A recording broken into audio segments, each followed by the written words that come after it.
People of Israel lived through one such moment this weekend. The bloody hands of the terrorist organization Hamas, a group whose stated purpose for being is to kill Jews. This was an act of sheer evil. More than 1,000 civilians slaughtered, not just killed, slaughtered in Israel. Among them, at least 14 American citizens killed. Parents butchered using their bodies to try to protect their children. Stomach-turning reports of babies being killed. Entire families slain. Young people massacred while attending a musical festival to celebrate peace. Women raped, assaulted, paraded as trophies. Families hid their fear for hours and hours, desperately trying to keep their children quiet to avoid drawing attention. And thousands of wounded, alive but carrying with them the bullet holes and the shrapnel wounds and the memory of what they endured. You all know these traumas never go away. There's still so many families desperately waiting to hear the fate of their loved ones, not knowing if they're alive or dead or hostages. Infants in their mother's arms, grandparents in wheelchairs, Holocaust survivors abducted and held hostage. Hostages whom Hamas has now threatened to execute in violation of every code of human morality. It's abhorrent. The brutality of Hamas, these bloodthirstiness brings to mind the worst rampages of ISIS. This is terrorism. But sadly, for the Jewish people, it's not new. This attack has brought to the surface painful memories and the scars left by a millennia of anti-Semitism and genocide of the Jewish people. So in this moment, we must be crystal clear. We stand with Israel. We stand with Israel. And we will make sure Israel has what it needs to take care of its citizens, defend itself, and respond to this attack. There's no justification for terrorism. There's no excuse. Hamas does not stand for the Palestinian people's right to dignity and self-determination. Its stated purpose is the annihilation of the state of Israel and the murder of Jewish people. They use Palestinian civilians as human shields. Hamas offers nothing but terror and bloodshed with no regard to who pays the price. The loss of innocent life is heartbreaking. Like every nation in the world, Israel has the right to respond, indeed has a duty to respond to these vicious attacks.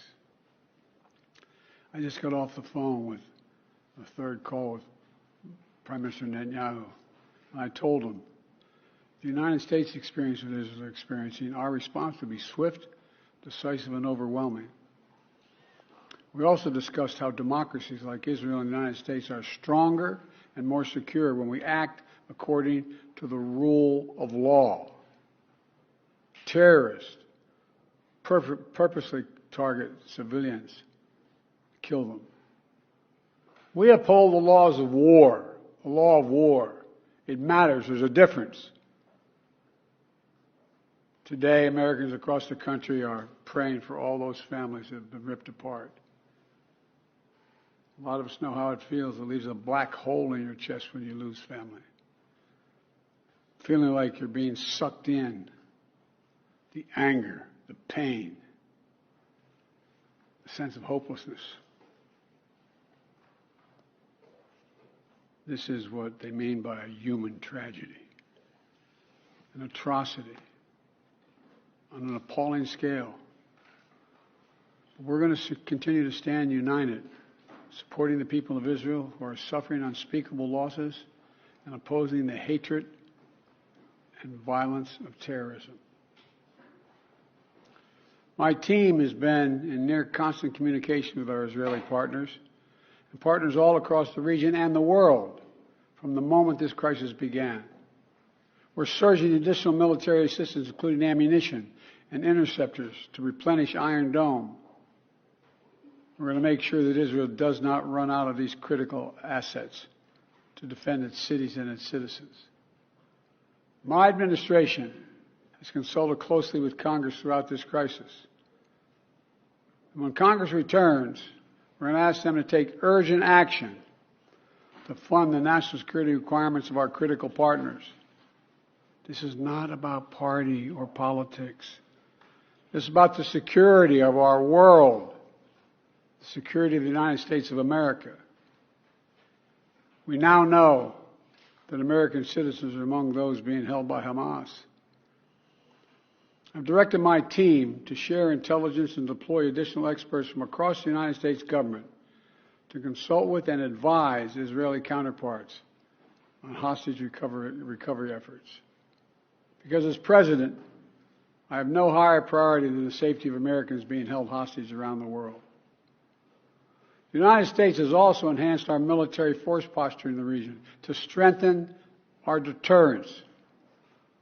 The Department of Defense has moved the USS Gerald R. Ford Carrier Strike Group to the Eastern Mediterranean and bolstered our fighter aircraft presence. And we stand ready to move in additional assets as needed. Let me say again, to any country, any organization, anyone thinking of taking advantage of this situation, I have one word: don't. Don't. Our hearts may be broken, but our resolve is clear. Yesterday I also spoke with the leaders of France, Germany, Italy, and UK to discuss the latest developments with our European allies and coordinate our united response.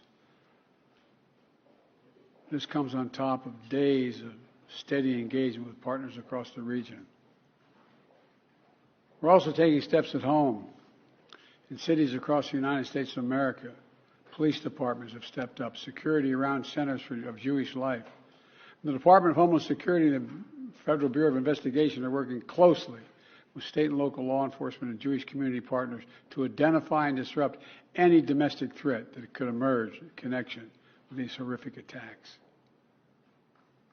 This is a moment for the United States to come together, to grieve with those who are mourning. Let's be real clear. There is no place for hate in America. Not against Jews, not against Muslims, not against anybody. We reject. What we reject is terrorism. We condemn the indiscriminate evil, just as we've always done. That's what America stands for. You know, just over 50 years ago, I was thinking about it this morning, talking to the Secretary of State, the Vice President in my office. Over 50 years ago, as a young senator, I visited Israel for the first time as a newly elected senator. And I had a long, long trip, a meeting with Golda Meir in her office, just before the Yom Kippur War. And I guess she could see the consternation on my face as she described what was being faced. They were facing. We walked outside in that sort of hallway outside her office to have some photos. She looked at me all of a sudden and said, "Would you like to have a photograph?" And so I got up and followed her out.